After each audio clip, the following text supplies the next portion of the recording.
मेरे मोहतरम दोस्तों बुजुर्ग अल्लाह वाला भाईरा आज के সেই নবী দিবসের মাস আর আমি আপনি সারা জীবন শুধু খালি নবী দিবসই করে গেলাম কিন্তু আমার জীবনে নবী দিবস এলো কিনা এইটা একবারও দেখলাম না 64 বছরের জীবনে শোনাতে বলছিলেন 64 বছরের জীবনে শুনতে গেলে আপনারা তো কমপক্ষে 64 দিন লাগাতে হবে আপনি তো 64 দিন দূরের কথা 64 ঘন্টাও বসতে পারবেন না কি বসা সম্ভব তাহলে আমাকে এক ঘন্টার মধ্যে 64 বছরের ঘটনা বলা এটা সম্ভব কিন্তু দুর্ভাগ্য আমাদের দেশে যা নবী দিবস চলে তার নবীর জীবনী চলে না নবীর জীবনীর বাইরের গল্প চলে আর রাগ করেন না একটা কথা বলে রাখি কথা বোঝার চেষ্টা করুন মেরে মোহতরম দোস্তর বুজুর্গ আল্লাহ ওয়ালা ভাইরা জ্ঞানীজনরা শুধু মানুষেরা আল্লাহর নবী 40 বছর পরে নবী হয়েছেন না তার আগে নবী হয়েছেন জোরে বলে 40 বছর পরে আর নবী দিবসে যা কিছু ঘটনা চলে ওটা 40 বছরের পরের ঘটনা না আগের ঘটনা বলেন যা চলে সারা জীবন নবী দিবসে সেটা নবী জীবনের পূর্বে না পরে যদি বলে নবী জীবনের পূর্বের ঘটনা যেটা আপনার নিলেও ভালো না নিলেও ভালো জানা ভালো শুনে রাখা ভালো তাতে আপনার জাজবাত বাড়বে বাড়বে আপনার এনার্জি বাড়বে কিন্তু নিতে হবে নবুয়তের পরের জীবনী কথা মনে থাকবে ইনশাআল্লাহ মেরে মোহতরম দোস্তর বুজুর্গ আল্লাহ ওয়ালা ভাইরা সারা জীবন নবী দিবস শুনছি আর তাতে নবীর নবুয়তের পূর্বের ওয়াকিয়া চলছে মেরে মোহতরম দোস্তর বুজুর্গ আল্লাহ ওয়ালা ভাইরা নবুয়ত আসার পরে কি হয়েছে নবী যখন নবী ছিলেন না মক্কার মানুষের সাথে নবীর কোনো দুশমনি ছিল না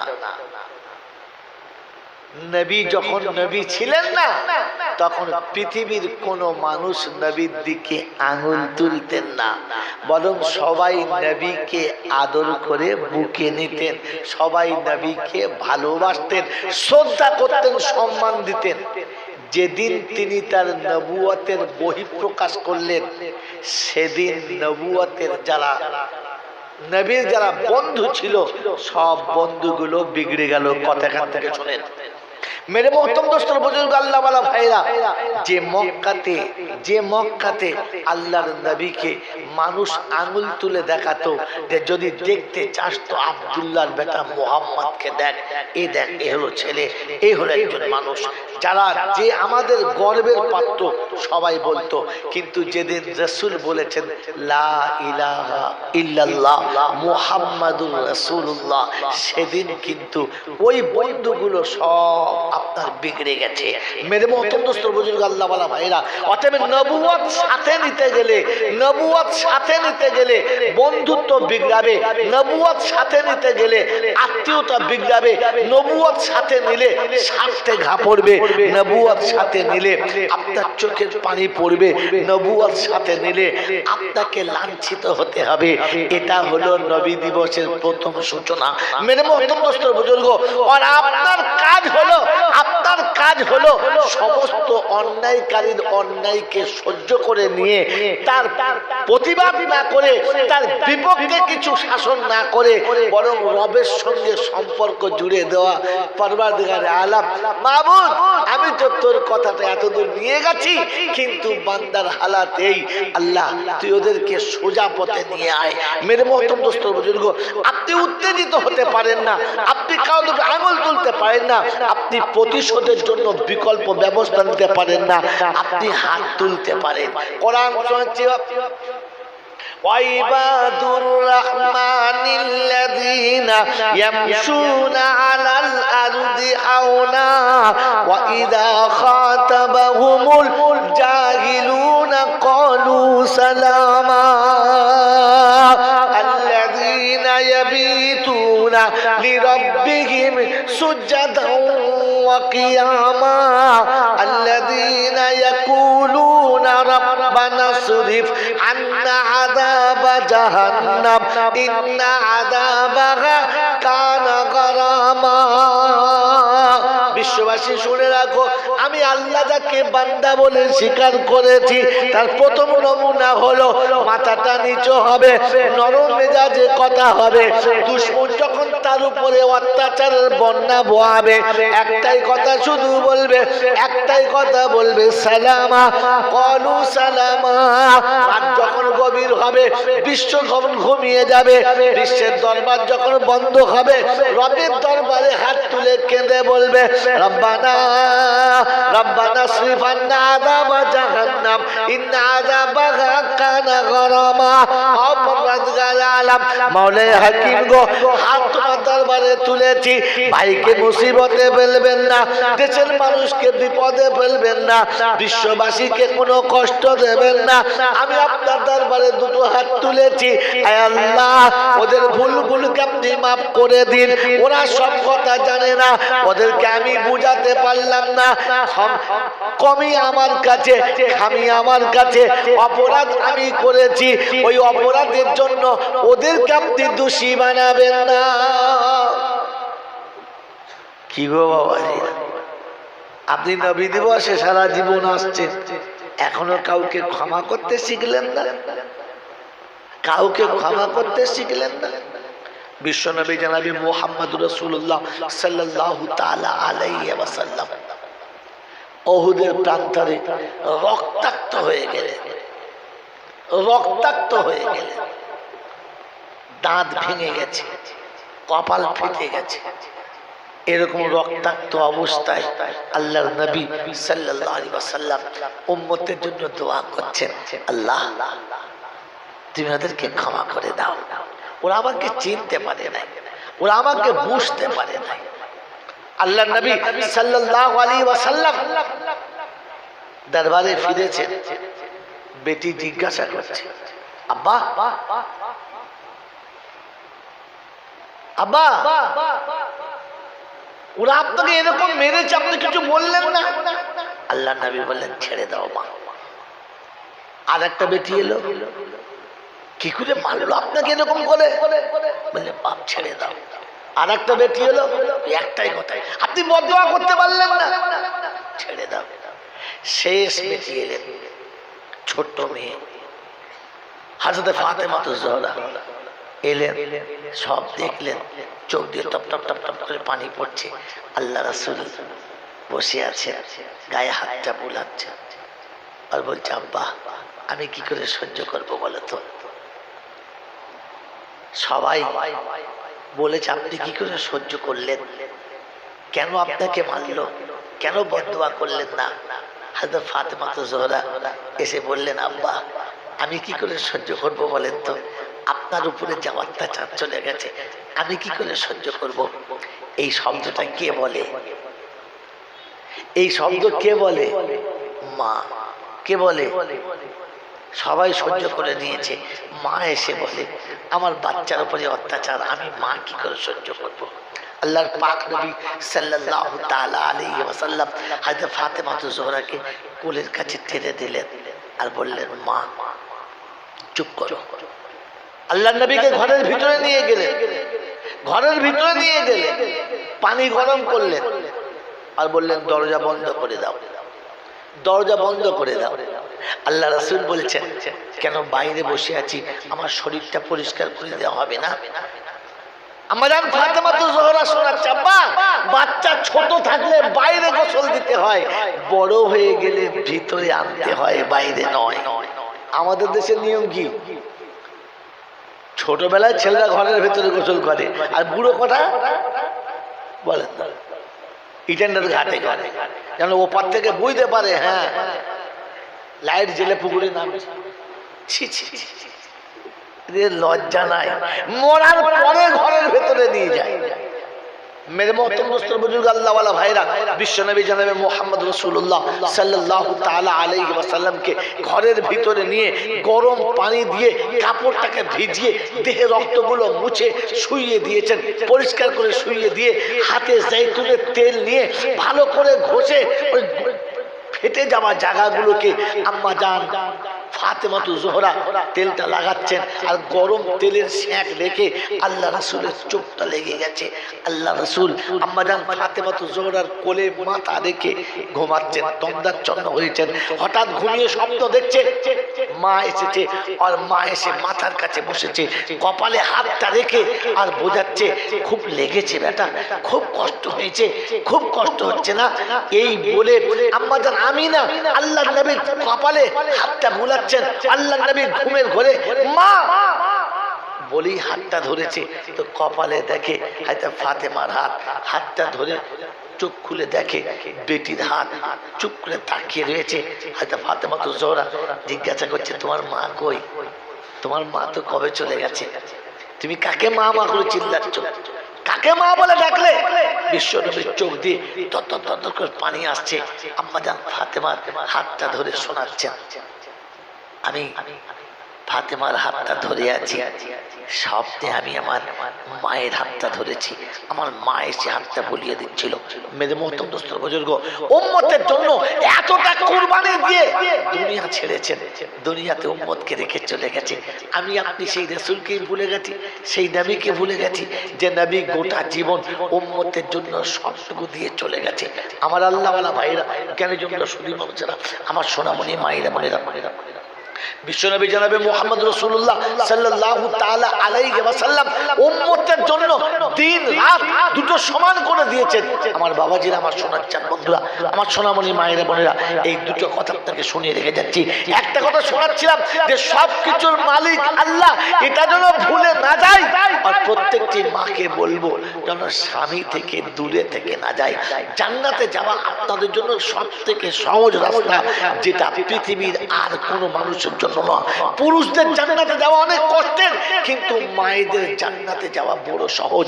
আমার আল্লাহওয়ালা ভাইরা, কেন জন্য শুধু মোচা, আমার সোনামণি মায়েরা বোনেরা, বিশ্বনবী জনাবে মুহাম্মদ রাসূলুল্লাহ সাল্লাল্লাহু তাআলা আলাইহি ওয়াসাল্লাম উম্মতের মঙ্গলের জন্য খোদার দরবারে হাত তুলে কাঁদছেন। দিন চলে গেছে, রাত চলে গেছে, দিন এসে গেছে, সারাটা দিন রাত 24 ঘন্টা পার হয়ে গেছে। আম্মাজান খাদিজা মনে মনে ভাবছেন, তাই তো বাড়ি এখনো ফিরলো না, খাওয়া দাওয়া কি হলো জানি না, কি হালাত আছে জানি না, তাই নিজে হাতে খাবার বানিয়ে নিয়ে গাড়ি হেরাতে আল্লাহর নবীর কাছে পা করে চলেছে। মেরে মোহতম দোস্তর বুজুর্গ, আল্লাহওয়ালা ভাইরা, জ্ঞানীজনটা সুদী মানুষরা পেয়ারা নবী সাল্লাল্লাহু আলাইহি ওয়াসাল্লামের সঙ্গে সাক্ষাতে চলেছে, দিদারে চলেছে, অর্ধ রাস্তায় চলে গেছে, দুর্গম পাহাড়ের মিডিল পয়েন্টে চলে গেছে। অত্যন্ত রোদের সময়তে পাহাড় এমনিতে গরম হয়ে আছে, পুড়ে যাবার মতো অবস্থা। পাথরের কোণাতে পা রেখে রেখে চলেছে, রাস্তা নেই, আস্তে আস্তে চলেছে। একটা সময় পাটা স্লিপ খেয়ে গেছে, পাথরের কোণ লেগে পায়ের তলা ছিঁড়ে রক্তাক্ত হয়ে গেছে, ফিক দিয়ে কাঁচা রক্ত আসছে। আল্লাহু আকবার বলে আর একটা পাথরের কোণ ধরে নিজেকে সামালে নিয়েছে আর আস্তে আস্তে করে পাহাড়ের উপরে চলেছে। পূর্ণ পাহাড়ের উপরে চলে যাবার পরে পায়ের তলা দিয়ে তখন রক্ত আসছে, নিচের পাথরটা একেবারে তেপে লাল হয়ে আছে, ভালো মানুষ পা রাখতে পারছে না, ওই রকম রক্তাক্ত ছিঁড়ে যাওয়া পাটা তার উপরে ফেলতে ফেলতে চলেছে। গাড়ি হেরার মুখের কাছে গিয়ে মনে পড়ে গেছে, আমার মুখে যদি মলিনতা থাকে, আমার মুখে যদি কষ্টের ভাব থাকে, আমার স্বামী দেখলে কষ্ট পাবে।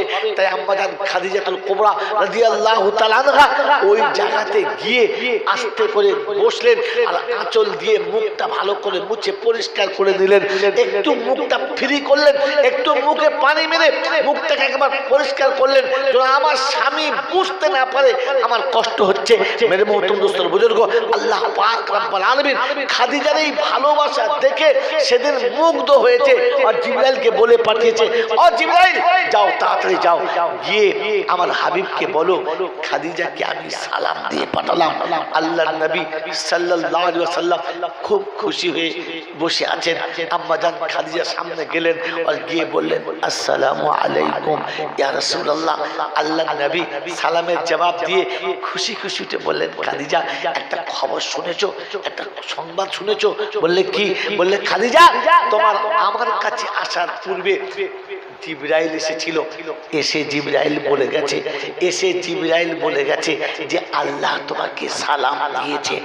আম্মাজান খাদিজাতুল কুবরা রাদিয়াল্লাহু তাআলা আনহা সেদিন পাথরের গায়ে গাড়ি হেরাতে পাথরের গায়ে কপালটাকে রেখে দিয়ে ডুক রেখে দিয়ে বলেছিলেন, ইয়া রাসূলুল্লাহ, ইয়া হাবিবাল্লাহ, নারী জীবন ধন্য হয়ে গেছে, নারীত্ব সার্থক পেয়ে গেছে যে আজ আমাকে আমার আল্লাহ সালাম দিয়েছে। ইয়া রাসূলুল্লাহ, ইয়া হাবিবাল্লাহ, আমি তো সামান্য একটা নারী, ওরকম রবের সালামের জবাব কি দিতে পারি? ইয়া রাব্বাল আলামিন, আপনার সালামের জবাব দেওয়ার আমি যোগ্যতা রাখি না। ইয়া রাসূলুল্লাহ, ইয়া হাবিবাল্লাহ, আপনি আমার সালামের জবাবটা আল্লাহকে দিয়ে দেবেন। মেরে মোহতরম দোস্তর বুজুর্গ, আল্লাহ পাক শুনিয়েছেন, ও আয়াত সারা জীবন শুনেছি, ইন কুনতুম তুহিব্বুনাল্লাহ ফাত্তাবিউনি ইউহিব্বুকুমুল্লাহ। আল্লাহ পাক দেখাচ্ছে যে সেদিন আল্লাহর নবী সাল্লাল্লাহু আলাইহি ওয়াসাল্লামের সবথেকে আদরের বিবি আম্মা জান খাদিজাতুল কুবরা দুনিয়া ছেড়ে চলে যাবে, আর বেশিক্ষণ থাকবে না। চেহারা মলিন হয়ে গেছে, মুখটা শুকিয়ে গেছে, কপালের চামড়াগুলো জড়ো হয়ে গেছে। আল্লাহ রাসূল নামাজ পড়ে এসে মাথার কাছে বসেছেন, মাথাটাকে তুলে কোলের উপরে রেখে কপালে হাত বোলাচ্ছেন। আজ গজালবাড়ির ভাইদের বলে যাচ্ছি, আল্লাহ রাসূল সাল্লাল্লাহু আলাইহি ওয়াসাল্লাম এইরকম একজন বৃদ্ধা স্ত্রীকে, এরকম একজন বৃদ্ধা স্ত্রীকে কোলে তুলে নিয়ে কপালে হাত বোলাচ্ছেন, সান্ত্বনা দিচ্ছেন। খাদিজা, তোমার কষ্ট হচ্ছে? আম্মা জান খাদিজা বললেন, না, আপনার আমার আজকের মুসলমানের বুড়ো বয়সে বিবিকে কোলে নিতে লজ্জা পাচ্ছে। হ্যাঁ না না বলেন? ওদিক থেকে বউ টিটকিনি মারছে, বলছে, দেখছো ভাব দেখো, বুড়ো বয়সে মরছে, তবু ভাব যায় নাই, কোলে নিয়েছে। হারাম জাদি, বললে কি করে তুমি? লজ্জা করলো না তোমার? শ্বশুরের সামনে স্বামীর হাত ধরে অর্ধেক দেহ বার করে বাজারে তোমার লজ্জা লাগে নাই? কোন হিজড়িদের ঘরে জন্ম নিয়েছো? কোন কুত্তা কাওড়ার জন্মে তৈরি হয়েছো তুমি, যে যেদিন তোমার দেওরের হাত ধরে শ্বশুরের সামনে যেতে লজ্জা লাগে নাই? নন্দার পাশে বসে গায়ে গা দিয়ে নাস্তা খেতে লজ্জা লাগে নাই? কোন মেথরের ঘরে জন্ম নিয়েছো? কোন কুত্তা মেথরে জন্ম দিয়েছে তোমাকে, যে তোমার সেদিন লজ্জা লাগে নাই? বৃদ্ধ শ্বশুর শাশুড়ির পাশে বসেছে, তখন তোমার লজ্জা পাচ্ছে, তখন মনে করতে হবে যে ওই যে মেয়েটা লজ্জা পাচ্ছে, লজ্জার ঘাটে ওর জন্ম হয় নাই, ওর ওই নির্লজ্জের ঘাটে জন্ম হয়েছে। কোনটাকে লজ্জা বলে জানে না, কোনটাকে লজ্জা বলে জানে না। গোটা জীবন শ্বশুরা শাশুড়ির সামনে দেহ খুলে বার হতে লজ্জা লাগে নাই, দেওরের সাথে ভাব করতে লজ্জা লাগে নাই, নন্দার সঙ্গে মুখে মুখ দিয়ে আদর করতে তখন লজ্জা লাগে নাই, পরপুরুষের সামনে মাথার চুল খুলতে লজ্জা লাগে নাই, ব্লাউজের হ্যান্ডেল খুলে অর্ধেক সুন্দরবন বার করে পথ চলতে লজ্জা লাগে নাই। এখন বুড়ো বয়সে শাশুড়ির মাথার কাছে শ্বশুর বসেছে, কপালে হাত বুলিয়েছে, বৌমা মুখে কাপড় দিয়ে চুলোর সালে হাঁকছে, বলছে, ও দেখ দেখ। কথা বুঝেছেন? তখন বুঝবেন বেহায়াল ঘরের মেয়ে এনেছে, মানুষের ঘরে আনেন নাই, মানুষের ঘরের বাচ্চা আনেন নাই। বিশ্বনবী জনাবে মুহাম্মদ রাসূলুল্লাহ সাল্লাল্লাহু আলাইহি ওয়াসাল্লাম আম্মা জান খাদিজাতুল কুবরার মাথাটা কোলের উপরে নিয়ে ভাত বুলাচ্ছেন। আমাদের দেশের বুড়োরা বাড়ির ভেতরে স্ত্রী কষ্ট পাচ্ছে আর ও দলিজে বসে বসে বিড়ি খাচ্ছে আর চিন্তা করছে আজ খাওয়া দাওয়া ভালোই হবে, নাচ জামাই এসেছে, কুটুমজন এসেছে। কোন হাঙর কুমিরের বাচ্চা তুমি? মানুষের বাচ্চা মনে হচ্ছে? নাচ জামা এসে জিজ্ঞাসা করছে, না না নানি কেমন আছে? মরবে আর কি, আজকালই মরবে, যা দেখে আজকাল ওর কাছে আজরাইল এসে বলে গেছে আজকালই মরবে। ওর আগে যে এ মরবে খবর নাই, বিড়ি খেতে খেতে কোক করে উঠে চিতে পড়েছে। নাচ জামা এসে জিজ্ঞাসা করছে, ও না না তুই মরবি না নানি মরবে? বলছে এখন মনে হচ্ছে এবার আমি মরবো। লজ্জাও নাই এখনো পর্যন্ত, এর ঈমান আছে কিনা বোঝা মুশকিল আছে। মেরে মোহতরম দোস্তর বুজুর্গ, এই সুন্নত মনে রেখে দেবেন, শেষ সময়ে মৃত্যুর যন্ত্রণার সময় স্বামী যদি স্ত্রীর কপালে হাত বুলিয়ে দেয় তো অর্ধেক মৌতের কষ্ট কমে যায়, এটা মনে রেখে দেন। আমার আল্লাহ ওয়ালা ভাইরা, আমার জ্ঞানজ সুধী মানুষ, আল্লাহ নবী বলেছেন, মান তামাসসাকা বিসুন্নতি ইনদা ফাসাদি উম্মতি ফালাহু জুমিয়াতে শহীদ। একটা সুন্নত যদি উম্মত মনে আমার সুন্নত যদি জিন্দা করে, আমি রাসূল বললাম 100 শহীদের সওয়াব। এই সুন্নত মনে গেছে, আজ এই সুন্নত আজ নেই। তাই বলে যাচ্ছি বৃদ্ধ বয়সে বিবিকে দূরে রাখবেন না, বৃদ্ধ বয়সে স্ত্রীকে দূরে রাখবেন না, ভুল করে কষ্ট দেবেন না। আমার আল্লাহওয়ালা ভাইরা, স্ত্রীরা তো দূরে থাকতে চায় না, কিন্তু আমরা দূরে রাখতে চাই। আজ বৃদ্ধ বয়সে সন্তান এত নিষ্ঠুর হয়ে গেছে যে আব্বার মাকে ভাত দেবে, তাই দুজন দুদিকে পালা। বেশি দিনের ঘটনা নয়, এই হয়তো সপ্তাহ দুয়েক আগে পাশের গ্রামে একজন মারা গেছে, তো গেছি একজনের কাছেতে, বাড়িতে আব্বার মা বসে আছে, অবাক সিন। একটা বউ ছুটে এসে শরবত খাওয়াচ্ছে, ছটা বাড়িতে বউ, একটা বউ শরবত খাওয়াচ্ছে, সবকিছু করছে, বাকি 5টা বউ দেখছে। জিজ্ঞাসা করলাম ব্যাপারটা, তো বললে এখন আমার ঘরে পালা, তাই আমার সব জ্বালা। হ্যাঁ বাবা, তা ঠিকই বলেছিস। তা বাবজির কাছে যেই গেছি তখন দেখছি অন্যজন। আমি কি হচ্ছে? বলছে আব্বা ওর ভাগে, মা ওর ভাগে। আমার আল্লাহওয়ালা ভাইরা, জ্ঞানী জনরা, শুনে মানুষেরা, আমার সোনামণি মায়েরা বোনেরা, শ্বশুর খাবে এক জায়গায়, শাশুড়ি খাবে আরেক জায়গায়, সব ভাগ ভাগ পালা, একসাথে খেতে পাবে না। আমার আল্লাহওয়ালা ভাইরা, জ্ঞানী জনরা, শুনে মানুষেরা, মা ছোট ছেলের কাছে, বাপ বড় ছেলের কাছে, দুজন দু জায়গায়, একই ঘরে, একই ঘরে, কসম খোদার বলছি, একই ঘরে, মাটির ঘর, উপর নাম ঘর, দুজন দুদিকে বাস করছে। আমার আল্লাহওয়ালা ভাইরা, জ্ঞানী জনরা, শুনে মানুষেরা, শ্বশুরের পাতে আলু ছানা, সব সবজি রান্না, 1 পিস গোশত, আর ওদিকে শাশুড়ির পাতে দেশি মুরগি, বড় মাছ, ডিম সিদ্ধ, কুটুম এসেছে, ব্যবস্থাপনা ভালো, সব দিয়েছে। বসে বসে দেখছে স্বামীর পাতে আলু ছানা দিয়ে ভাত, আর আমার পাতে বড় মাছের মাথা। আপনি বলেন ওই স্ত্রীটা মাছের মাথা খাবে না বাহানা করে ধুয়ে দিয়ে পালাবে? আমার আল্লাহওয়ালা ভাইরা, জ্ঞানী জন্য সুধী মানুষরা, আমার সোনামণি মায়েরা বোনেরা, আমার আল্লাহওয়ালা ভাইরা, শুনে রেখে দেন। ওই মাছের মাথাটা দুবার হাতে করে নেড়ে এক পাশে সরিয়ে দিয়েছে, আর দুটো ভাত কোন রকমের দুমুঠো খেয়ে বউকে বলছে, বৌমা এগুলো রেখে দাও, আমার খেতে ভালো লাগছে না, আমার খেতে ভালো লাগছে না, শরীরটা কেমন খারাপ করছে। সব সরিয়ে দিয়েছে। ছেলে এসে জিজ্ঞাসা করছে, এই মাথা মাকে দিয়েছিস? বললে হ্যাঁ, তোমার মাকে মাথা দিয়েছিলাম, তোমার মা মাথা খায় নাই। মুরগির গোশ দিয়েছিস? বলে ভালো ভালো গোশ দিয়েছিলাম, তোমার মা খায় নাই। দুটো সাদা ভাত ডাল মাখিয়ে খেয়ে বলছে আমার শরীর খারাপ করছে বলে চলে গেছে। বাস, বেটার দায়িত্ব শেষ, বড় বেটার দায়িত্ব শেষ। দুপুরে ভাত টাত খাওয়া হয়ে গেছে। এ বুড়ো দেখেছে বসে বসে যে বেচারি কিছুই খায় নাই। বৌমারা সব সুখের পায়রা দুপুরে ভাত টাত খেয়ে একেবারে এসি চালিয়ে কামরায় শুয়ে গেছে। এ চোরের মতো আস্তে করে গিয়ে জানলা দিয়ে ডাকছে, ময়নার মা, ময়নার মা। কি? বেরিয়ে আয়। বাড়ি এসেছে, বলছে কি হলো? একটু সরে আয়, এখানে বলা যাবে না। ওই গোয়ালের ওখানে নিয়ে গিয়ে জিজ্ঞাসা করছে, আগো তুই ভাত খেলে না? বলে খেলাম তো। দেখলে না তুই ভাত খেলাম? তো বলছে সত্যি বল, ভাত খেলি? ভাত খেলি? দুটো চোখ দিয়ে দরদর করে পানি আসছে, বলছে দোয়া করো আমি যেন খুব তাড়াতাড়ি মরে যাই। বললে কেন? বলে বড় আশা করে সেদিন গরিবের সংসারে ধান সিদ্ধ শুকনো করেছি, রাস্তার উপর ধান সিদ্ধ করে শুকিয়েছি, রাতের অন্ধকারে ধানে ঢেকিতে ধান ভেঙে সেদিন বাজারে চাল বিক্রি করেছো, তুমি সারাদিন কষ্ট করেছো, আমি সারাদিন খেটেছি, 5-5টা ছেলেকে নিজে হাতে পুত্রের মতো তৈরি করেছি, একদিন রাতে তুলে ধান সিদ্ধ করাই নাই, একদিন দিনের বেলা তাদেরকে দিয়ে কোনো কাজ করে নাই।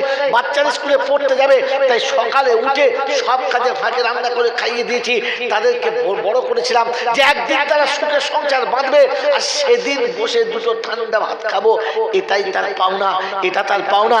আজ তোমাকে আলু ছাড়া দিয়ে ভাত খেতে হচ্ছে, আর আমার পাতে মাছের মাথা। ওই মাথাটা খাওয়ার আগে আমার মাথাটা খেয়ে নেওয়া দরকার ছিল। ভাত খাওয়া আমার হয়ে গেছে, আর কোনোদিন বলবো না তুমি খাও, আমি আর খাবো না। মেরে মহতম দোস্তর বুজুর্গ আল্লাহওয়ালা ভাইরা, কাছের লুকানো দুটো মিষ্টি ছিল, বলেছে দুটো খেয়ে পানি খা। এই বুড়ো বয়সে না খেয়ে থাকলে সারাদিন শরীর খারাপ করবে। দুটো মিষ্টি দিয়েছে, বলছে হাতে মিষ্টিটা নিয়ে বলছে তাড়াতাড়ি শুয়ে পড়ো, বড় বউ দেখলে তোমার ভাত উঠে যাবে, আর তোমার তোক দিলে ভাত জুটবে না। কিন্তু তোক দিলে যেটা ছিল সেটা তো হয়ে গেছে। হ্যাঁ না বলেন না? সেটা হয়ে গেছে। বাস, মিষ্টি দুটো নিয়ে ঘরে গেছে, আর দূর থেকে দেখে যে বড় বউ জানলা দিয়ে দেখছে, বাস কলজে শুকিয়ে গেছে। মিষ্টি নিয়ে চলে গেছে, আর খাওয়া হয় নাই। সন্ধ্যেবেলা সবার খাওয়া হলো, শ্বশুরের খাওয়া হলো না। তো শাশুড়ি এসে জিজ্ঞাসা করছে, হ্যাঁ তো শ্বশুরকে ভাত দিবি না? বলছে শ্বশুরের শরীর খারাপ, ভাত খাবে না। পাশের ঘরে গিয়ে জিজ্ঞাসা করছে, হ্যাঁ গো তুই ভাত খাবে না? বলে হ্যাঁ বড় বউ ভাত দেবে। বলছে কালকে দেবে। বলছে কেন? বলে সবাই খেয়ে দিয়ে শুয়ে ঘরে খিল লাগিয়ে দিয়েছে, তোমাকে আবার ভাত দেবে? বলছে আমাকে ডাকলো না? বলে ডাকবে না, তুমি দুপুরবেলা দাঁতব করছিলে, আমি তোমাকে বলেছিলাম না দেবে না। তাই মা এসে বেহায়ার মতো ডাকছে, কচি কচি রে। বলে কি? এবার ওঠ না, রাতের বেলা সুইচ তুই জ্বালায় না, যা সকালবেলা। বলছে ওঠ না বাপ, খুব দরকার। ওঠ। সে উঠবে না। ওদিকে পাশে বসে রয়েছে সেই বদ্ধ খোঁটা মারা আছে, সে টেনে তুলতে পারছে না খোঁটা, উঠবে কোত্থেকে? যা করে কোন রকম করে দরজাটা খুলে বেরিয়েছে। কি হয়েছে বল, কি হয়েছে বল রাতের বেলা? তো মা তখন বেহায়ার মতো চোখের পানি টপ টপ টপ টপ করে ফেলছে, আর হাতে মিষ্টি দুধ দিয়ে বলছে, বাপ শোন, তোর আব্বা আমাকে কিচ্ছু দেয় নাই, জানি না বড় বউ তোকে কি বলেছে, এই মিষ্টি দুটো আমাকে দিয়েছিল, খাই নাই। এই কাল পেটে অনেক কিছু খেয়েছি, তাই মিষ্টি দুটো খাই নাই, এই দুটো তোর মেয়েকে দিস, আর তোর বউকে বল তোর আব্বাকে দুটো ভাত দিতে, বুড়ো বয়সে রাতের বেলা না খেয়ে মরে যাবে, বেচারার খিদে লেগেছে, দুটো ভাত দিতে বল। আর যদি বউ না দেয় তুই যেন কিছু মনে করিস না, আমি যে ভাতটা পেয়েছি না, ওই ভাতটা আমরা ভাগ করে দুজনে খাচ্ছি, তুই যেন কাল সকালবেলা তোর আব্বাকে কিচ্ছু বলিস না। মেরে মহতম দোস্তর বুজুর্গ, ওর বাপ পাশে থেকে উঠে গিয়ে হাউ হাউ করে কাঁদছে, বলছে শোন, আর ভাত চাইতে হবে না, ভাত চাওয়া হয়ে গেছে, চলে আয়, কাল সকাল থেকে আমরা দুজনে ভিক করব, আর সন্ধ্যেবেলা এসে দুজনে খাবো, আর তোদের ভাত দিতে হবে না বাপ। মেরে মহতম দোস্তর বুজুর্গ, বিশ্বনবী জনাবে মুহাম্মদ রাসূলুল্লাহ সাল্লাল্লাহু তাআলা আলাইহি ওয়াসাল্লামের প্রত্যেক বছর নবী দিবস করছেন, প্রত্যেক বছর নবী জীবনী শুনছেন, যে নবী জিন্দেগিতে কখনো তার মায়ের সাথে তো দূরের কথা, কখনো তার দুধ মায়ের সঙ্গে এমন ব্যবহার করেন নাই। আল্লাহর নবী সাল্লাল্লাহু আলাইহি ওয়াসাল্লাম যেদিন মদিনা থেকে মক্কায় ব্যাক করছিলেন, মাকামে হারাতে এসেছেন, কবরস্থানের কাছে মাকবারায় কাছে এসে সাহাবীদের বাইরে বসিয়ে দিলেন, আর বলে গেলেন ভিতরে কেউ যাবে না, যদি কোনো দেরি হয় আসতে যাবে না, যদি কান্নার আওয়াজ আসে তারপরেও যাবে না। আল্লাহর পাক নবী সাল্লাল্লাহু আলাইহি ওয়াসাল্লাম টুকটুক করে ভিতরে গেলেন, কবরের কাছে গিয়ে বসলেন, আর বললেন, ইয়া আম্মি লা তানদুর, তুমি দেখতে পাচ্ছ না, তুমি একবার দেখো, আমাকে একা রেখে এসেছিলে, আমার দাদু ছাড়া আর কেউ ছিল না, এরপরে দাদু হাত ছেড়ে চলে এসেছে, পৃথিবীর জমিন আমার কেউ ছিল না, মক্কা থেকে আমাকে নিরুপায় হয়ে আল্লাহর হুকুমে মদিনায় আসতে হয়েছে। আজ মদিনা থেকে যেদিন মক্কায় যাচ্ছি, আমার সঙ্গে গোটা জামাত আছে, একদল মানুষ আছে, সব বাইরে অপেক্ষা করছে, মা আজ সব আছে, শুধু তুমি নেই, তাই তোমার কাছে, তুমি তো দেখতে পাচ্ছ না। মা তুমি যদি আজকে খালি একবার বলতে, ইয়া মুহাম্মদ, একবার আমায় দিতে, একবার ডাকতে, আমি মুহাম্মদ যদি নামাজে দাঁড়াতাম, এশার নামাজ শুরু করেছি, সূরা ফাতিহা অর্ধেক পড়া হয়ে গেছে, আর তুমি খালি আওয়াজ দিতে, ইয়া মুহাম্মদ, ও আল্লাহ পাকের জাতের কসম, ওয়াল্লাযী নাফসি বিয়াদিহি, যার হাতে আমার জান বাঁধা, মা ওই জাতের কসম করে বলছি, তুমি যখন আমাকে ডাকতে, আমি নামাজ ছেড়ে দিতাম, ছুটে তোমার কাছে যেতাম, বলতাম, মা তুমি কি বলবে বলো, মা তোমার কি আদেশ বলো, আগে তোমার কথাটা শুনতাম, পরে এসে নামাজ পড়তাম, আমার নামাজের থেকে তোমার ডাকটা আমার কাছে অনেক বড় ছিল, কিন্তু তুমি আমাকে মুহাম্মদ বলে কোনোদিন ডাকো না। এই উম্মতে মুহাম্মাদি যে নবী দিবসে আজকে বসেছেন, যে নবী তার জীবনে শুনে দিয়ে চলে যাচ্ছে, যদি আমি ফরজ নামাজের নিয়ত করতাম, নফল নয়, সুন্নত নয়, আমি যদি ফরজ নামাজের নিয়ত করে দাঁড়িয়ে যেতাম, আর আমার মা আমাকে ডাকতো ইয়া মুহাম্মদ বলে, তো আমি নামাজ ওখানেই ছেড়ে দিতাম, ছুটে গিয়ে মায়ের ডাকে সাড়া দিতাম। আজ সেই নবী দিবস করার পরে মা দেখে শেষ হয়ে গেলে আমাকে কাছে পায় না, মায়ের কাছে বসতে লজ্জা পায়। আপনার নবী দিবস আপনার ধন্য, আপনার নবী দিবস আপনার মোবারক। বিশ্ব নবী জনাব মুহাম্মদ রাসূলুল্লাহ আমাদের খাদিজাকে কোলের উপরে মাথা দিয়ে জকে ছেড়ে চলেছিলাম, মেরে মুহূর্ত দুষ্ট বুজুর্গ কপালে হাতটা বুলাচ্ছে, জিজ্ঞাসা করছে, খাদিজা কষ্ট হচ্ছে? বললে, না ইয়া রাসূলুল্লাহ, কষ্ট হয় নাই, কষ্ট হয় নাই? বললেন খাদিজা কপালের চামড়াগুলো শুকিয়ে গেছে, মুখটা মলিন হয়ে গেছে, ঠোঁট দুটো একদম শুকিয়ে তুলসী পাতার মতো হয়ে গেছে, এর পরও বলছে আমার কষ্ট হয় নাই? বললি ইয়া রাসূলুল্লাহ না, কারণ পৃথিবীর কোনো রাজা বাদশার বিবি তার স্বামী যদি তার কোনো বালিশ করে দেয় সেটা 1000, 2000, 5000 টাকা দাম হবে, কিন্তু আমি খাদিজা যে বালিশটার উপরে মাথা দিয়ে শুয়ে আছি এটা দোজাহানের বাদশার কোল, পৃথিবীর কোনো নারী পায় নাই, আর কিয়ামত পর্যন্ত কোনো নারী পাবে না, আমি সেখানে মাথা রেখেছি, আমার কোনো কষ্ট হয় নাই। আল্লাহ নবী সাল্লাল্লাহু আলাইহি ওয়াসাল্লাম জিজ্ঞাসা করতেন খাদিজা কিছু লাগবে, কিছু দেবো, বলো না, কোনো কিছু প্রয়োজন আছে বলো, আমি তো তোমার কাছে রয়েছি, বলো আজ আমি তোমাকে দেবো, বলো। বললেন ইয়া রাসূলুল্লাহ ইয়া হাবিবাল্লাহ আমি চাইলে আপনি দেবেন তো? বললে খাদিজা গোটা জীবনে কিচ্ছু চাইলে না, আজ শেষ সময়ে চাইছো, আমি তোমাকে না করবো না, বলো। বললেন ইয়া রাসূলুল্লাহ ইয়া হাবিবাল্লাহ আমি মারা গেলে আমার কাফনের কাপড় একটু দামি কাপড়ে দেবেন তো? বললেন খাদিজা পৃথিবীর কোন কাপড় তোমার পছন্দ বলো, মক্কা মদিনায় যেটা সব থেকে দামি কাপড় আমি তোমাকে সেই কাপড়ে দাফন দেবো, সেই কাপড়ে কাফন দেবো। আল্লাহ নবী সাল্লাল্লাহু আলাইহি ওয়াসাল্লামের সঙ্গে আমার আল্লাহওয়ালা ভাইরা জ্ঞানী জনরা সুধী মানুষরা সিনা মাজান খাদিজা শুনিয়েছেন ইয়া রাসূলুল্লাহ ইয়া হাবিবাল্লাহ আমার কোনো কাপড়ের দরকার নেই, আপনার গায়ের একটা জামা। বললেন বলো, ইরানি জামাটা নেবে না সুদানিটা নেবে? বলো না কোন জামাটা, মক্কাটা না মদিনাটা, কোনটা পছন্দ বলো।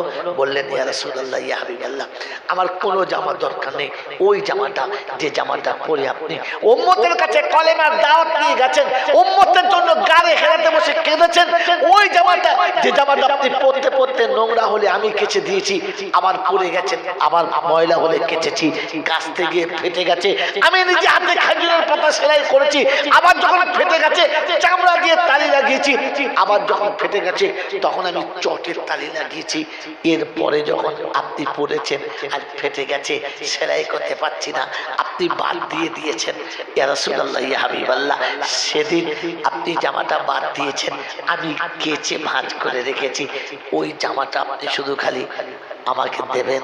আল্লাহ নবী বললেন খাদিজা আমার এত জামা তোমার পছন্দ নয়?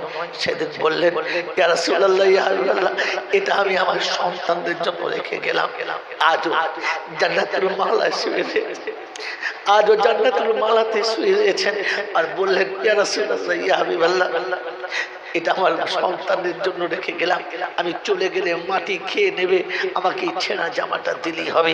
আল্লাহ নবী বললেন ঠিক আছে। বললেন ইয়া রাসূলুল্লাহ ইয়া হাবিবাল্লাহ আর আমার একটা আবেদন। বললে কি? আল্লাহর হাবিব পৃথিবীতে কেউ জানুক আর না জানুক আপনি জানেন যে আমি বিছানায় কোনোদিন একা শুয়ে ঘুমাই নাই, একা শুয়ে ঘুমাতে পারি না, আপনি আমাকে সে সাড়া দিয়েছেন এশা নামাজ পড়ে রাত্রি 12টায় 1টায় 2টোয় যখন ডেকেছেন ইয়া খাদিজা আমি একবারই সাড়া দিয়েছি আসসালামু আলাইকুম ইয়া খাদিজা, এক সালামে জবাব দিয়েছি। আপনি জিজ্ঞাসা করেছিলেন খাদিজা তুমি ঘুমাও না, তোমার রাতে ঘুম পায় না?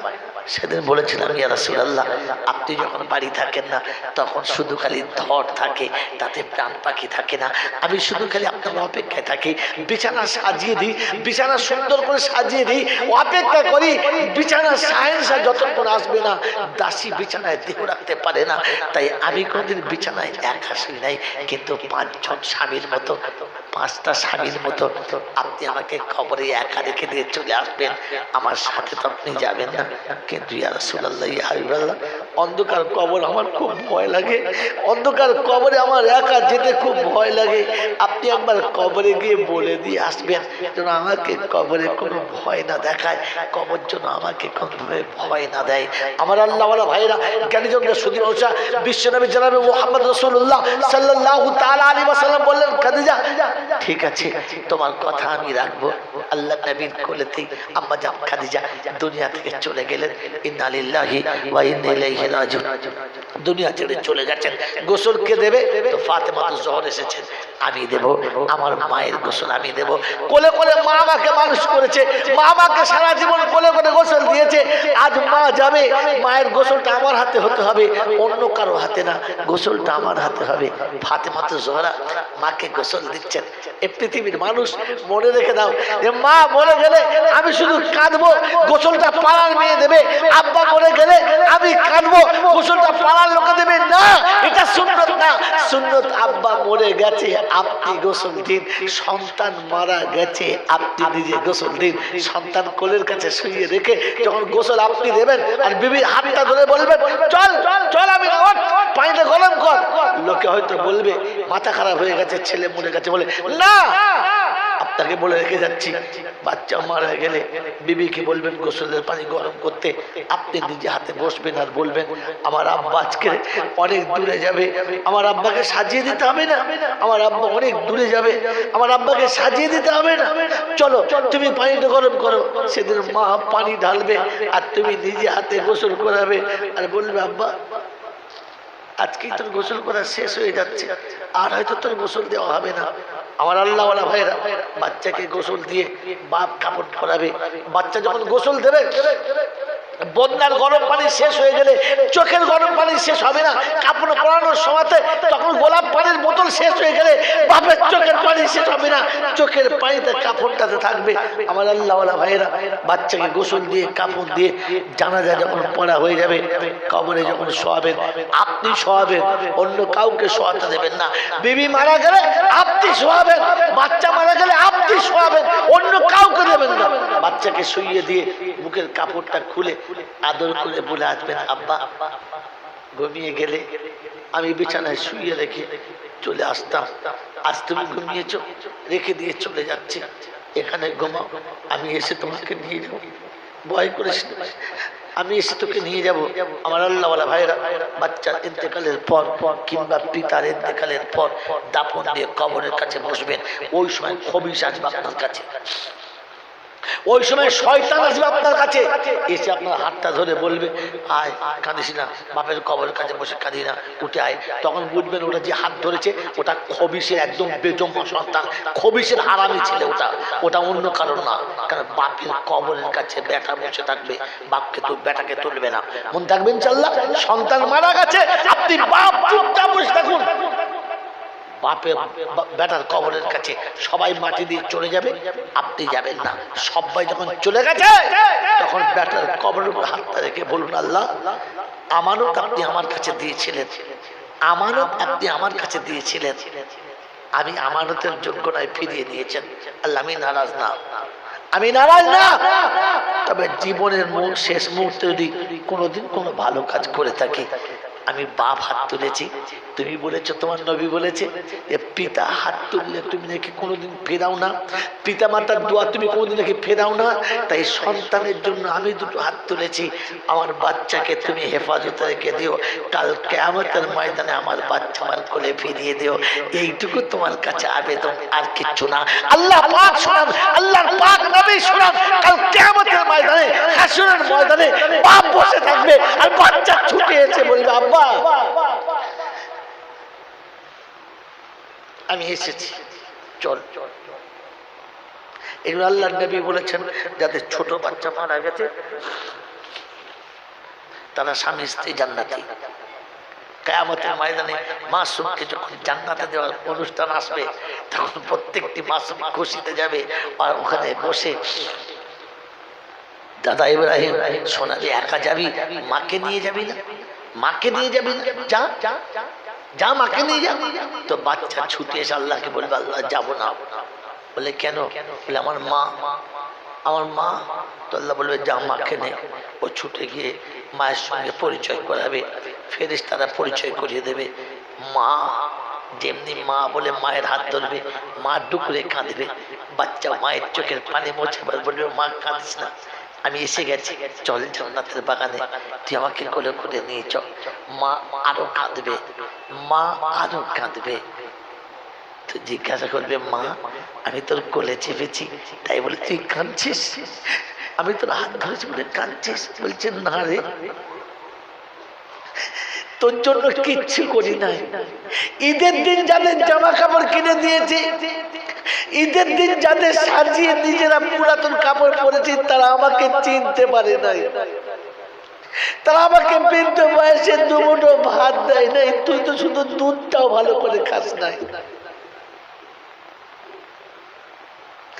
তুই তো আমার বুকে ভালো করে চাপিস নাই, আমি তো তোর পেশাব পায়খানা বেশি ধুই নাই। যাদেরকে সারা জীবন বুকে করে মানুষ করেছি, তারা বৃদ্ধ বয়সে আমাদেরকে মা বলে ডাকে নাই। আজ আফসোস হচ্ছে, তুই যেদিন মরেছিলি সেদিন কেঁদেছিলাম, আজ আফসোস হচ্ছে যে তোর মতো যদি আর আমার আরেকটা বাচ্চা থাকতো। মেরে মহতম দোস্তর বুজুর্গ কখনো ঈদের দিনে কবরস্থানে গিয়ে বসে বলেছেন যে আব্বা, সারা জীবন তো তুই হাত ধরে ঈদগাহে গিয়েছিস, আজ একা এসেছি, কেউ নেই। মনে পড়েছে? মেরে মহতম দোস্তর বুজুর্গ, আল্লাহ ওয়ালা ভাইরা, জ্ঞানী জনরা, সুধী মানুষেরা, কোনদিন কোন ঈদের সময়, কোনদিন কোন ওকেশনে, কোনদিন কোন আনন্দের দিনে আপনার মনে হয়েছে ছুটে গিয়ে কবরস্থানের কাছে দাঁড়িয়ে এটা বলতে যে মা, সারা জীবন তো তুই সাজিয়ে দিয়েছিলিস, আজ আমাকে একা সাজতে হচ্ছে। সারা জীবন তুই আমাকে মাথায় হাত দিয়ে থাপকে দিয়ে ঘুম পড়িয়েছিলিস, আজ একা ধুলোর উপরে শুয়ে থাকি, মা কেউ খবর নেয় না। আমি রাতে ঘুমিয়েছি না, ঘুমাই নাই, আমার চোখে ঘুম এলো কি এলো না, আমি কোথায় শুয়ে আছি কেউ খবর নেয় না রে মা। আজ সবাই আমার দুশ্মনী করে, বন্ধুত্ব কেউ নেই, তুই শুধু আঁচলের হাওয়াতে আমাকে ঘুম পাড়াতিস, আজ আমি একা শুয়ে আছি। এখন দুঃখই আমার সব থেকে বড় বন্ধু, আর বন্ধু আমার কেউ নেই। মেরে মহতম দোস্তর বুজুর্গ, আল্লাহ ওয়ালা ভাইরা, এই জন্য শুনিয়ে দেখতে, শুনে রেখে দেন, ভুল করে কোনোদিন উঠে চলে আসবেন না। আব্বার দাফনের পরে সবাই যখন আপনাকে আদর করবে, বলবেন চলে যান, দাঁড়াবেন না। সবাই মাটি দিয়ে চলে গেলে বাপের কবরের কাছে একা বসে থাকবেন, কেউ নেই। এরপরে কবরে হাতটা রেখে বলবেন রাব্বির হামহুমা কামা রাব্বায়ানি সাগীরা, একা বলবেন, কাউকে ডাকবেন না। নমুনা শোনেন, বিশ্বনবী জনাবে মুহাম্মদ রাসূলুল্লাহ সাল্লাল্লাহু তাআলা আলাইহি ওয়াসাল্লামের বেটি ফাতেমা তো জোহরা মাকে গোসল দিয়ে এসে বলছে আব্বা, আমার আম্মার কাফনটা দেন, আমার আম্মার কাফনটা দেন, কাফনের কাপড়টা দেন। আল্লাহ নবী ওই জামাটা এনে হাতে দিয়েছে। ফাতেমা তো জোহরা জামাটা হাতে নিয়ে চোখ দিয়ে টপ টপ টপ টপ করে পানি পড়ছে, আর জিজ্ঞাসা করছে আব্বা, আমার মা মক্কায় একদিন মালিকুত যাচ্ছিল, ব্যবসায়ীদের রানী ছিলেন, আজ আমার মা পৃথিবী ছেড়ে চলে যাচ্ছে, একটা ছেঁড়া কাপড়, একটা ভালো কাপড়ের ব্যবস্থা হলো না। বিশ্বনবী জনাবে মুহাম্মদ রাসূলুল্লাহ সাল্লাল্লাহু আলাইহি ওয়াসাল্লাম শোনাচ্ছেন, মা এটা তোমার মায়ের পছন্দ, আমার না, তোমার মা এটা পছন্দ করেছে। হয়তো ফাতেমা কোনো কথা বললেন না, কাপড়টা নিয়ে চললেন, মনটা বড় মলিন, চোখ ভরা পানি, বুক ভরা ব্যথা, টুকটুক করে ভিতরে গেলেন। আল্লাহ নবী দরজার পাশে দাঁড়িয়ে, ফাতেমা তো জোহরা ভিতরে চলে গেলেন। কিছুক্ষণ পরে কাপড়ের কাপড় পরিয়ে বাইরে আসছে, ফাতেমার চেহারাটা আনন্দে গোলাপ ফোটা, চেহারাটা হাসি এবং খুশির খুব পড়া তুলেছে। আল্লাহ রাসূল জিজ্ঞাসা করছেন, ফাতেমা যাওয়ার সময় বস্তু সিক্ত নয়নে গেলে, আর আসার সময় এমন হাসি আর আনন্দের জোয়ার, বুঝতে পারলাম না ব্যাপারটা কি। বললেন আব্বা, কাপড়টা নিয়ে বড় কষ্ট হচ্ছিল, ভিতরে যাওয়ার পরে গায়ের চাদরটা যেমনি সরিয়েছি, দেখি কে যেন আমার মাকে জান্নাতের পোশাক পরিয়ে দিয়ে চলে গেছে, জান্নাতি পোশাক পরে নিয়েছে। আমি আমি এই জামাটা শুধু তার উপরে পরিয়ে দিয়ে চলে এলাম। আল্লাহ নবী সাল্লাল্লাহু আলাইহি ওয়াসাল্লাম বললেন, ফাতেমা এই জামার মর্যাদা তোমার মা বুঝেছিল, এটা সে জামা যে জামা পরে আমি উম্মতের দুয়ারে দুয়ারে গেছি, এটা সে জামা যে জামা পরে আমি গানে হেরাতে বসে থেকেছি, এইটা সেই জামা যে জামার উপরে জিবরাইল এসে আমাকে বুকে জড়িয়ে নিয়েছে, এইটা সেই জামা যে জামায় পরার পরে কোরআন নাযিল হয়েছে। অতএব এই জামার মর্যাদা তোমার মা বুঝেছিল, আর কেউ না। মেরে মোহতরম দোস্তর বুজুর্গ, বিশ্বনবী জনাবে মুহাম্মদ রাসূলুল্লাহ সাল্লাল্লাহু আলাইহি ওয়াসাল্লাম কবর খননের পরে নিজে কবরের ভিতরে নামলেন, গায়ের মোবারক কাপড়টাকে সরিয়ে দিয়ে কবরের মাটিতে একবার আস্তে করে বুলিয়ে দিলেন, আর কবরের কাছে হাত থেকে বললেন, কবরে আমার খাদিজা আসছে, খুব ভয় করে, আমার খাদিজাকে যেন ভয় দেখাস না, আমার খাদিজা আসছে দেখিস, আমার খাদিজার সঙ্গে যেন কোনো দুর্ব্যবহার করিস না। আমার আল্লাহ ভাইরা জ্ঞানীজনটা শুধু মানুষরা বিশ্বনবী জানাবে মুহাম্মদ রাসূলুল্লাহ সাল্লাল্লাহু আলাইহি ওয়াসাল্লাম কবরের কাছ থেকে উঠলেন। আম্মা জান খাদিজাতুল কুবরার জানাজার পরে দাফন হলো। সবাই দাফনের পরে মাটি দিয়ে টুক টুক টুক টুক করে চলে গেছে। আল্লাহ রাসূল তখনও দাঁড়িয়ে আছেন, আল্লাহর হাবিব তখনও দাঁড়িয়ে আছেন। গোটা জান্নাতুল মালা খালি হয়ে গেছে। যারা ওমরাতে গেছেন, হজে গেছেন, তারা কি দেখে এসছেন জানি না, কবে গেছেন জানি না। আগামীতে যদি চান তো বলে রাখছি, মনে রেখে দেবেন। আমার আল্লাহওয়ালা ভাইরা, জ্ঞানী জনতা সুধী মানুষরা, আমার সোনামণি মায়েরা বোনেরা, আল্লাহ নবী দাঁড়িয়ে আছেন, সিদ্দিক আকবর, আল্লাহ নবী আর কেউ নেই। আল্লাহ রাসূলের চোখ দিয়ে চটচট করে পানি আসছে, আল্লাহ রাসূলের চোখ দিয়ে দরদর করে পানি আসছে। সিদ্দিক আকবর কাছে গিয়ে বললেন, ইয়া রাসূলুল্লাহ, ইয়া হাবিবাল্লাহ, আপনি যদি এতটা ভেঙে পড়েন, আপনি যদি এতটা ভেঙে পড়েন, উম্মতকে বোঝানোর কোনো জায়গা থাকবে না। আল্লাহ নবী বললেন, সিদ্দিক আকবর, তুমি বুঝতে পারছো না, আমি শুধু খালি খাদিজা হারাই নাই, আমি শুধু খালি একজন বিবি হারাই নাই, আমার এমন একজন বন্ধু হারিয়েছি যার প্রতিদান আমি নিজে দুনিয়াতে দিয়ে যেতে পারলাম না। আল্লাহকে বলেছি, আল্লাহ সকলের ঋণ আমি শোধ করেছি, খাদিজার ঋণ আমি আপনার কিছু পেয়েছি, আপনি আমার খাদিজার ঋণ শোধ করে দেবেন। খাদিজা আমার পিছনে যা খরচা করেছে আমি তার শোধ করার মতো সুযোগ পাই নাই, সে সুযোগ আমার হাতে আসে নাই, আমি আপনাকে সঁপে দিলাম, শোধ করে দেবেন। আমি এরকম সাথী হারিয়েছি, যাও চলে যাও, কাউকে থাকতে হবে না, গোটা জান্নাতুল মালা খালি, একা আল্লাহর নবী দাঁড়িয়ে আছেন আর কেউ নেই। আল্লাহ পাক শোনাচ্ছেন জিবরাইলকে দিয়ে, জিবরাইল যাও আমার হাবিবকে জিজ্ঞাসা করো কেন দাঁড়িয়ে আছেন। বললেন, আমি খাদিজাকে খুব ভালোবাসি তাই দাঁড়িয়ে আছি। খাদিজার কবরে ফেরেশতা এসে সওয়াল ও জবাব দেবে, খাদিজার কবরে ফেরেশতা সওয়াল জবাব করবে, তাই আমি দাঁড়িয়ে আছি, সওয়ালের জবাবটা আমি দিয়ে দেব। আমার খাদিজা বড় ভয় করে কবরে, তাই কবরের সব ফেরেশতাকে আমি জবাব দেব বলে দাঁড়িয়ে আছি। আল্লাহ পাক শোনাচ্ছে, হাবিব খাদিজাকে তুমি একা ভালোবাসো, শুধু একাই ভালোবাসো, আমি ভালোবাসি না, আমি ভালোবাসি না। যেদিন খাদিজা গাড়ি হেরাতে তোমার খাবার নিয়ে যেতে গিয়ে স্লিপ করে পায়ের তলাটা ফেটে গেছে, রক্তে গাড়ি হেরানোই পাহাড়, হেরা গুহার ওই পাহাড় লাল ছাপ পড়ে গেছে, টুক টুক টুক টুক করে হেঁটে তোমার কাছে চলে গেছে। আমি তোমাকে শুনিয়েছিলাম, ইন কুনতুম তুহিব্বুনাল্লাহ ফাত্তাবিউনি ইউহিব্বুকুমুল্লাহ।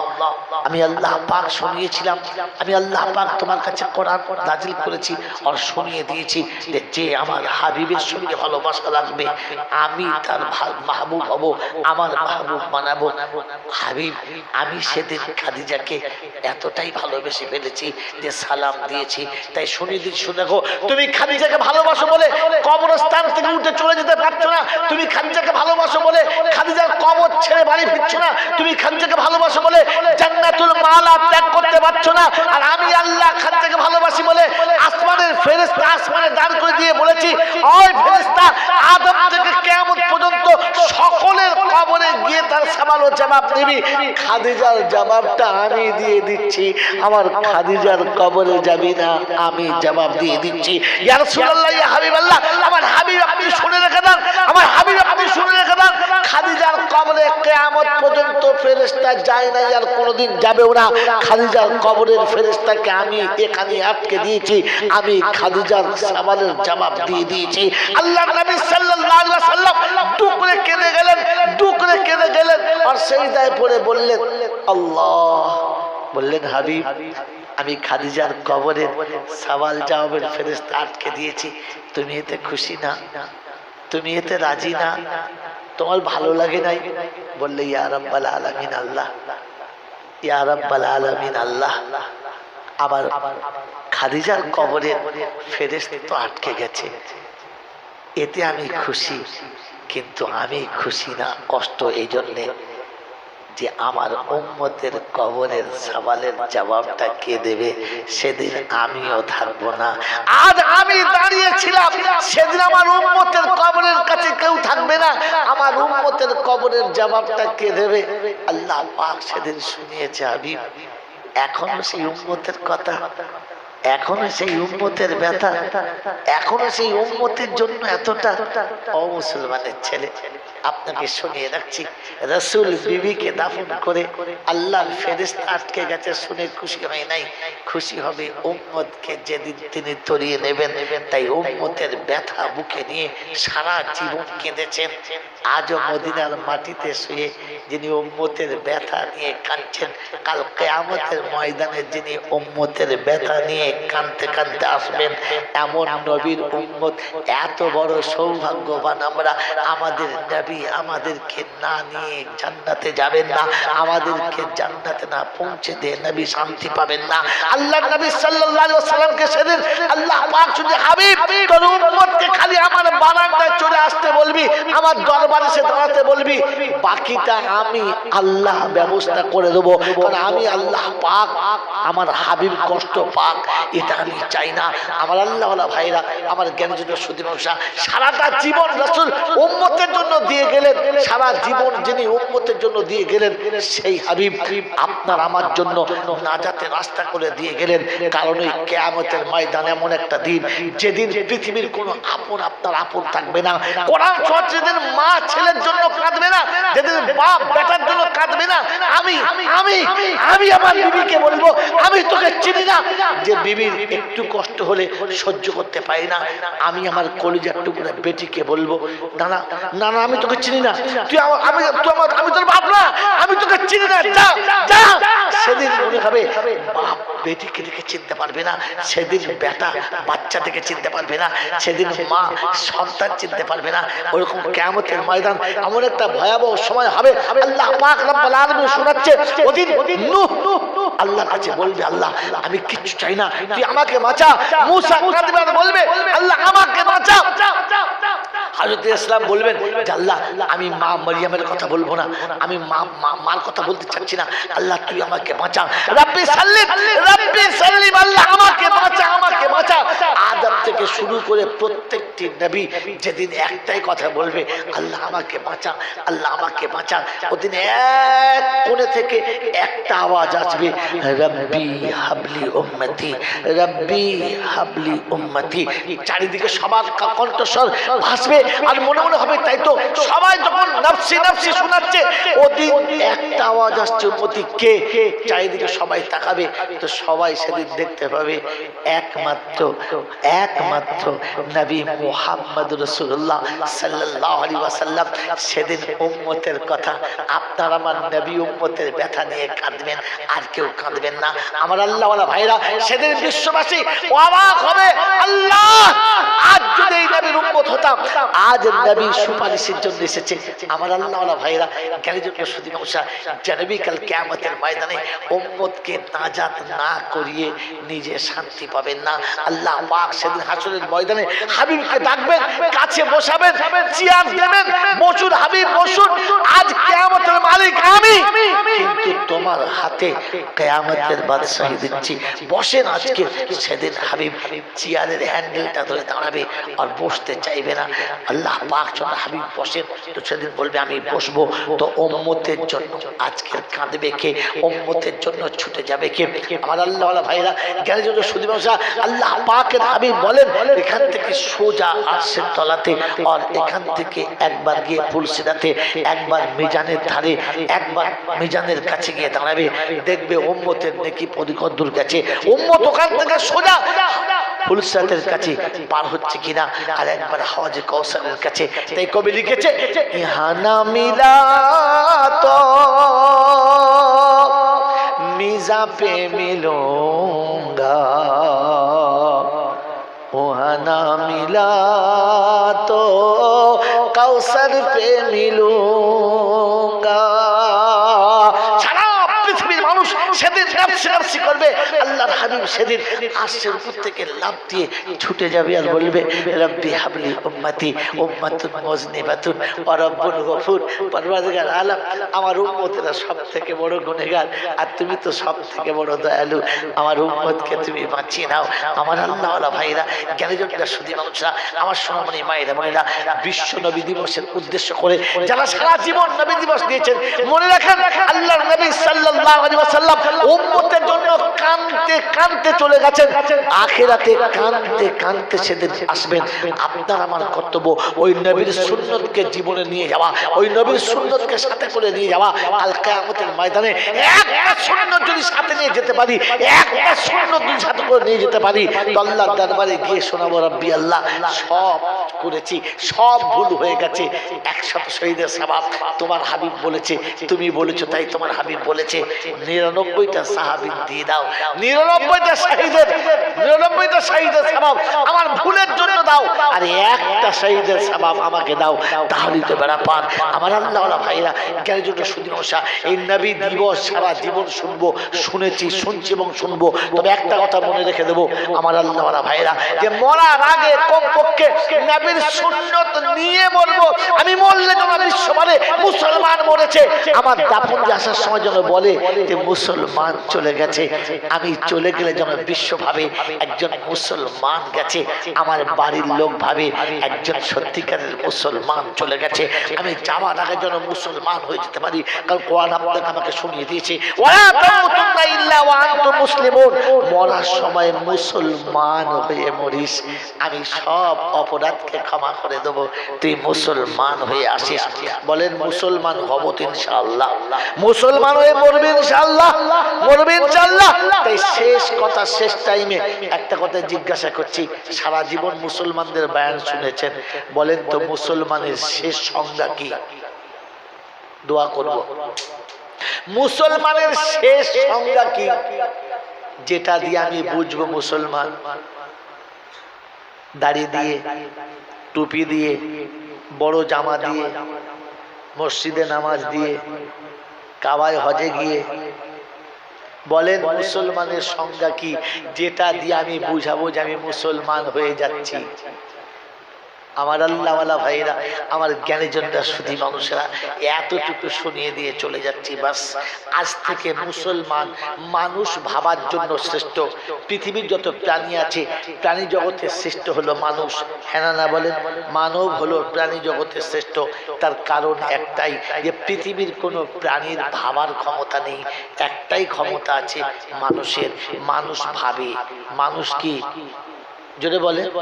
ভাবতে পারে যে কাল কি হবে, কাল কি হবে, আমার কি হবে, ভবিষ্যতে কি হবে, এটা কে ভাবে?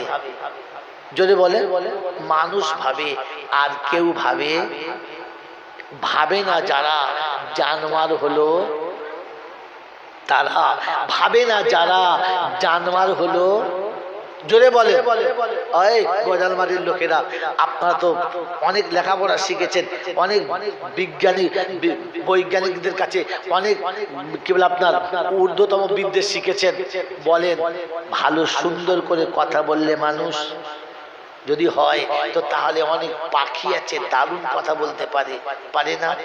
কণ্ঠস্বর ভালো হলে মানুষ, তাহলে অনেক প্রাণীর ভালো কণ্ঠস্বর আছে, হ্যাঁ না? না যদি বলেন, যদি বলেন যে কণ্ঠস্বর ভালো হলে মানুষ, তাহলে পাখিকে বলতে হবে ভালো কথা বললে বলতে হবে ভালো ঘর বাঁধতে পারি বলে মানুষ, তো তাহলে পাখির বাসা এমন এমন বাসা আছে যে বাসার ভিত আপনি দিতে পারবেন না, আমি দিতে পারবো না, এরকম বাসাও পাখির আছে, আছে না? না। তাহলে ভালো বাসা বানালে, ভালো কথা বললে, ভালো কি বলে আপনার কণ্ঠস্বর হলে, এটার নাম মানুষ না। কারণ মানুষ ভাবতে জানে, পৃথিবীর আর কেউ ভাবতে জানে না। এটা আমি বলি নাই, খোদ খোদা বলেছেন, যিনি বানিয়েছেন তিনি বলেছেন যে এরা হলো চতুষ্পদ জানোয়ারের সমান, বালহুম আদাল, বরং তার থেকেও খারাপ। আমার আল্লাহওয়ালা ভাইরা, আমার সোনাচ্চান বন্ধুরা, আপনাদের কাছে করজোড়ে জিজ্ঞাসা করছি, জানোয়ার কোনোদিন ঈমান এনেছে শুনেছেন? হ্যাঁ না বলেন? এখন জানোয়ার যদি গোসল করা শিখে যায় আর জানোয়ার যদি নামাজ পড়া শিখে যায়, তাহলে ওই জানোয়ারটা জান্নাতে যাবে? জোরে বলেন? কারণ মানুষ জান্নাতে যাবে, জানোয়ার কখনো জান্নাতে যাবে না। মনে রেখে দেন, বাড়ি থেকে লিখবেন যে মানুষ জান্নাতে যাওয়ার যোগ্য, মানুষ জান্নাতে যাওয়ার যোগ্য, মানুষ কখনো জাহান্নামে যাবে না। জানোয়ার জাহান্নামের যোগ্য, জানোয়ার কোনোদিন জান্নাতে যাবে না। মন থাকবেন চাল্লা, মন থাকবেন চাল্লা। জানোয়ার জাহান্নামের যোগ্য, জান্নাতে কোনোদিন যাবে না। মানুষ জান্নাতে যাওয়ার যোগ্য, মানুষ কখনো জাহান্নামে যাবে না। এবার আপনি বাড়িতে গিয়ে শুয়ে শুয়ে ভাববেন নিজে নিজে, আমি কার দলে পড়ি, মানুষের দলে না জানোয়ারের দলে? কারণ জানোয়ার ভাবে না, মানুষ মানুষ ভাবে। তো আমি ভেবে দেখি যে আমি মানুষের খাতায় পড়ি কি পড়ি না। আমার বন্ধুরা, আমার আল্লাহওয়ালা ভাইরা, জ্ঞানী জন্য সুধী মানুষরা, মানুষ যদি মুসলমান হয় তো তাহলে তার জন্য জান্নাত। কার জন্য? মুসলমানের জন্য। জোরে বলেন তো, মুসলমানের নমুনা কি বলেন, শেষ সংজ্ঞা কি? পৃথিবীর মানুষকে আল্লাহ বানিয়েছে দুটো গুণ দিয়ে। কটা গুণ দিয়ে? জোরে বলেন, কটা গুণ দিয়ে? জোরে বলেন। দুটো। কি কি বলছে? আপনাকে এনেছি কি করতে? আপনি বলেন, আমি বলবো কি? কি জি বলেন? মানুষকে আল্লাহ বানিয়েছে দুটো গুণ দিয়ে। কি কি?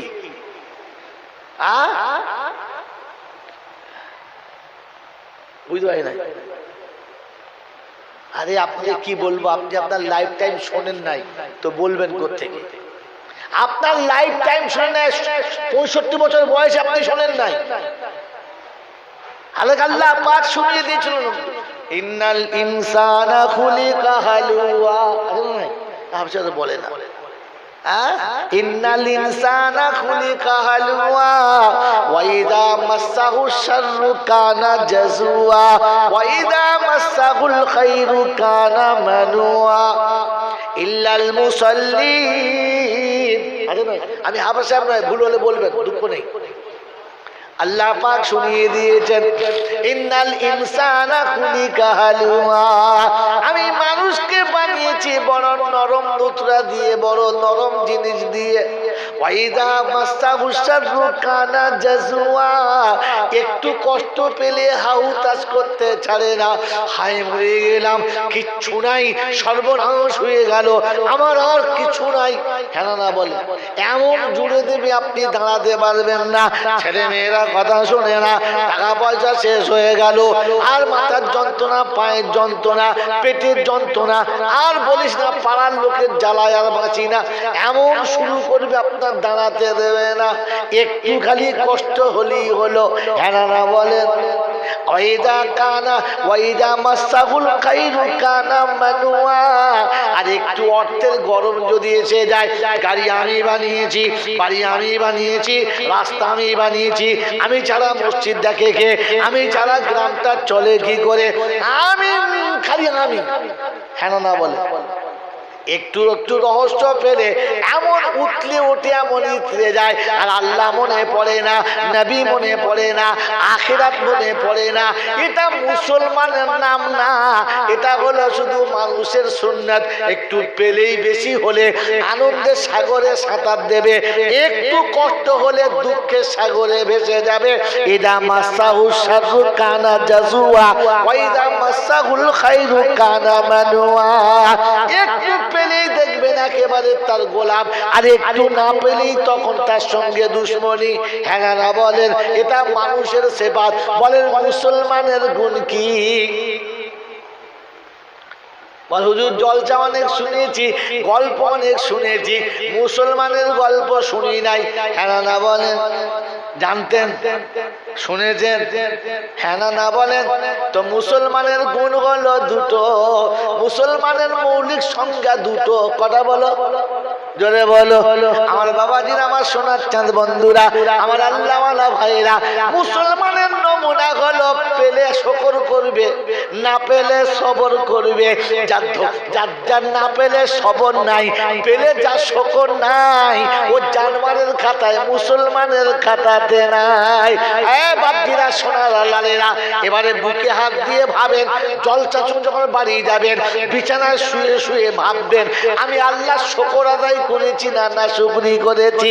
কোরআন আপনাকে শুনিয়ে দিত, লা ইন শাকারতুম লাযিদান্নাকুম ওয়া লা ইন কাফারতুম ইন্না আযাবি লাশাদীদ। আমার নিয়ামতের শুকরিয়া আদায় করো যদি মুসলমান হতে চাও। যখন তুমি পাবে না তখন সবর করো। আমি শুনিয়েছি ওয়ালানা বুলুওয়ান্নাকুম বিশাইইম মিনাল খাউফি ওয়াল জু ওয়া নাকসিম মিনাল আমওয়ালি ওয়াল আনফুসি ওয়াত তামারাত ওয়া বাশশিরিস সাবিরিন আল্লাযীনা ইযা আসাবাতুহুম মুসিবা ক্বালু ইন্না লিল্লাহি ওয়া ইন্না ইলাইহি রাজিউন। কথা ছিল না, 11:30। ওরে বাবা রে বাবা রে বাবা রে, ও বাবাজিরা আমার আল্লাহওয়ালা ভাইরা, জ্ঞানীজনরা শুধু মানুষেরা, আল্লাহ পাক আপনাকে শুনিয়ে দিয়েছেন। ও বিশ্ববাসী শোনো, আমি আল্লাহ পাক মুসলমানের কাছে পরীক্ষা নেব, ইহুদি নাসারার কাছে না, বেঈমানের কাছে না। মুসলমান তোমার কাছে শুনিয়ে দিয়েছি, শুনে রেখে দাও। কখনো অর্থের অভাব হবে, কখনো অসুস্থতা হবে, কখনো মুসিবত হবে, কখনো কষ্ট হবে, দুশ্মনের জ্বালা হবে, কখনো বিপদের আপদ হবে। তোমার কাছে একটাই হলো, তোমাকে সবর করতে হবে। কোরআন শুনিয়ে দিয়ে যা আসাবাতুন মুসিবা, যত তোমার উপরে মুসিবত এসে পৌঁছাবে তুমি সবর করবে। এটা তুমি পেলে না পেলে তুমি সবর করবে। যখন যেটা পাবে তুমি শুকর করবে। এটা হলো মুসলমানের নমুনা। মুসলমান পেলে শুকর করে, না পেলে সবর করে। ও বাপজিরা, গোজালমারির আল্লাহওয়ালারা বলেন, আমরা শুকর করি কি করি না? এ পেলে শুকর আদায় করি কি করি না? কথা বলেন, পেলে শুকর আদায় করি? হ্যাঁ না না বলেন। যদি পেয়ে থাকি শুকর আদায় করি, তাহলে হাত তুলে নিজে নিজে বলতে হবে না। বিবেকের কাছে জিজ্ঞাসা করেন, বিবির কোলে বাচ্চা এলে বাচ্চার মুখ দেখে কে কজন 2 রাকাত করে নামাজ পড়েছি? বল হুজুর, ছেলে হলে নামাজ পড়তে হবে তো আগে জানতাম না। ছেলে অসুখ হলে নামাজ পড়তে হবে এটা জানি, কিন্তু ছেলে হলে নামাজ পড়তে হবে জানি? বিয়ের পরে বিবির মুখ দেখার আগে 2 রাকাত নামাজ পড়েছো? কে কে হাত তোলো। বল হুজুর 3 দিন গোসল করি নাই, খালি লাপাচ্ছিলাম বে করবো। ও আবার গোসল করে নামাজ পড়া হয়? এত বড় নিয়ামত পেয়েছো, যে নিয়ামতের বদলে তোমার বাপ দাদার নাম ছুটবে, এটা উমুকের ছেলে, উমুকের ছেলে, উমুকের ছেলে। যে তোমার বংশ বিস্তার করেছে, যাকে কোলে পেয়ে তোমার চোখের গুনাহ মাফ হয়েছে, যাকে কোলে পেয়ে মনের গুনাহ মাফ হয়েছে, যাকে পেয়ে তুমি রাতের অন্ধকারে আরামে ঘুমাতে পেরেছো, যার সেবা পেয়ে তোমার শরীর স্বাস্থ্য ভালো হয়েছে, যে তোমার গায়ে হাত বুলিয়ে দিলে শরীরটা ঠান্ডা হয়ে গেছে, যে তোমার পাশে থাকলে মনের আগুন পর্যন্ত নিভে গেছে। এত বড় নিয়ামত পেয়ে যে 2 রাকাত শুকর আদায় করে না, ওই বইয়ের সঙ্গে ঝগড়া হবে ফাইনাল, ভালোবাসা থাকবে না। কি গো বাবাজিরা, কথা বলে। পেয়ে শুকর আদায় করেছি, পেয়ে যারা শুকর আদায় করে না আর না পেয়ে যারা সবর করে না, ওটা মুসলমানের খাতাতে না। এবার আপনার নাম আর আমার নাম কোন খাতায় পড়ে একবার ভেবে দেখি। মন থাকবেন ইনশাআল্লাহ? বল হুজুর, ওই জন্য তো আমরা নামাজ পড়তে যাই না। কি নামাজ পড়বেন ইনশাআল্লাহ? কে কে নামাজ পড়বো না হাত তোলেন। পড়বে না? দেখেছো, মাল 70টা বার হয়ে গেছে। আমি বলছি কে কে নামাজ পড়বে না হাত তোলে, তোরা হাত তুলেছে। বোঝেন, ওই এখানে আছে মনে হচ্ছে, জলছে আছে মনে হচ্ছে, জল চায় নাই, খালি তালে চলে গেছে। মা আমার আল্লাহওয়ালা ভাইরা, জ্ঞানীজনরা শুধু মানুষেরা চলে এসে যাও। কে কি বললাম না, আমাদের হুজুর চলে এসে, পিসাব চলে এসে, আর কিছু হবে না। তবে যাবার সময় একটা কথা বলে দিয়ে যাচ্ছি, শেষ কথা। আপনাদের রাগ হলে হলো, আর কষ্ট হলেও হলো। সত্য কথা বলেন, এই পৃথিবীতে আল্লাহ যত প্রাণী বানিয়েছে, কোন প্রাণীর নাম নিলে মানুষের ঘৃণা লাগে? বলেন না, কোন প্রাণীর নাম নিলে মানুষের ঘৃণা লাগে? ওই প্রাণীর নাম কি? শুয়োর। কি নাম বললে? শুয়োর। আচ্ছা, কাউকে যদি বলে শুয়োরের বাচ্চা, ছেলেটা খুশি হবে তো? কথা বলে খুশি হবে? হবে না। কিন্তু যদি বলে বাঘের বাচ্চা, তাহলে খুশি হবে। কিন্তু দুটোই জানোয়ার, ওর খবর নাই। বাঘটাও জানোয়ার আর শুয়োরটাও তা আপনি বাঘের বাচ্চা বলে খুশি কিসে? কতটা অবুঝের খাতায় এটা গেল। আচ্ছা চলে যাক, ও দিকটা ছেড়ে দেন। এবার আপনাকে যেটা বলার জন্য বলছি, পৃথিবীতে যত প্রাণী পাঠিয়েছে সব থেকে নিকৃষ্ট প্রাণী হিসেবে আমরা জানি শুয়োর। শুয়োরের নাম দিলে অনেকে বলে জবান নাপাক হয়ে গেছে, অজুকর বলে না, বলে না, বলে তো। তো বলেন এই শুয়োর আল্লাহর কাছে খুব ভালো না খারাপ? বলে আরে মানুষের কাছে খারাপ মানে সবার কাছে খারাপ? হ্যাঁ না না? বলেন তো শুয়োর সকালে উঠে প্রথমে কি দোয়া করে? যদি কোনো মানুষের সকালে উঠে শুয়োরের সঙ্গে প্রথম চোখ খুলে তাকায় তো সে খুশি তো? আলহামদুলিল্লাহ জোরে বলে। শুয়োরের মুখ দেখলে কেউ খুশি? এই আপনারা কে কে খুশি? কেউ খুশি? খুশি না। আচ্ছা এই শুয়োর সকালবেলা কি দোয়া করে? বইটা গুনিয়াতুত তালিবিন আব্দুল কাদের জিলানী, তাই তো? এত হুজুর হ্যাঁ বলেছে, অতএব আমি বেঁচে গেছি, এবার ধরলে হুজুরকে ধরবে।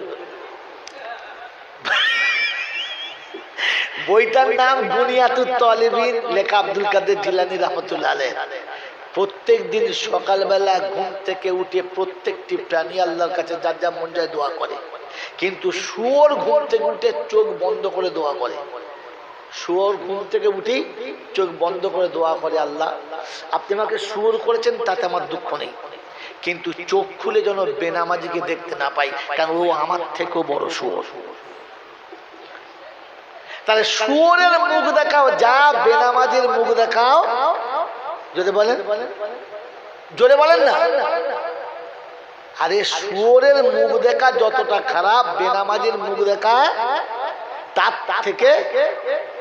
থেকে কে কে শুয়োরের মুখ দেখতে চান হাত তোলে। যদি দেখতে না চান আর যদি মুসলমান হন তাহলে এখান থেকে প্রতিজ্ঞা নিয়ে যাবেন যে আমার কোলের বিবি বেনামাজি হবে এটা চাইবো না। আজ থেকে ঘরে গিয়ে বলবেন যে তুই যদি ফজর না পড়িস আমি যেন সকালে তোর মুখ দেখি না। কথা মনে থাকবেন চাল্লা। আপনার ছেলে, আপনার মেয়ে, আপনার বৌমা, আপনার বাড়ির যতগুলো মেম্বার আছে সব কটাকে আজ থেকে নিয়ত করেন যে আমি নামাজি হয়ে মরবো আর বাকি সব কটাকে নামাজি করে মরবো। বলুন ইনশাআল্লাহ, বলুন ইনশাআল্লাহ। আর তা না হলে মরার সময় ওই শুয়োরের হাতে পানি খেয়ে মরতে হবে। বেনামাজির হাতে পানি খাওয়া আর ঘুরিয়ে নিলে কার হাতে খাওয়া? জোরে বলেন। আরে শুয়োর যার মুখ দেখতে চায় না তার হাতে খাওয়া। শ্বশুর মরে যাচ্ছে, জামাই ধুতির কোঁচা খুলে পানি দিচ্ছে, বাবা খাও। ফেরেশতা বলছে কার হাতে পানি খেলি? বলে হ্যাঁ একেবারে শুয়োরের থেকে খারাপ তার হাতে খেলো। ছি ছি ছি ছি ছি। এই জন্য মোহতরম দোস্তর বুজুর্গ আল্লাহর কাছে দোয়া করেন যে আল্লাহ শুয়োরে যার মুখ দেখতে চায় না, কারণ ওর মুখ দেখে ওটা মানে বেবরকতির আলামত, আপনার বেবরকতির আলামত। এই জন্য নিয়ত করেন যে আমি নামাজি হব আর বাড়ির সবাইকে নামাজি বানাবো, 5 ওয়াক্তের নামাজ মসজিদে পড়বো আর কমপক্ষে বাচ্চাদেরকে মসজিদে আনার চেষ্টা করব। আল্লাহ আমাদের সকলকে মুসলমান হওয়ার, পেলে শুকর করার, না পেলে সবর করার, আর আজান হলে মসজিদে যাবার তৌফিক দান করুক। বলুন আমিন। ওয়া আখির দাওয়ানা আনিল হামদুলিল্লাহি রাব্বিল আলামিন। মুহাব্বতে দরুদ শরীফ আল্লাহুম্মা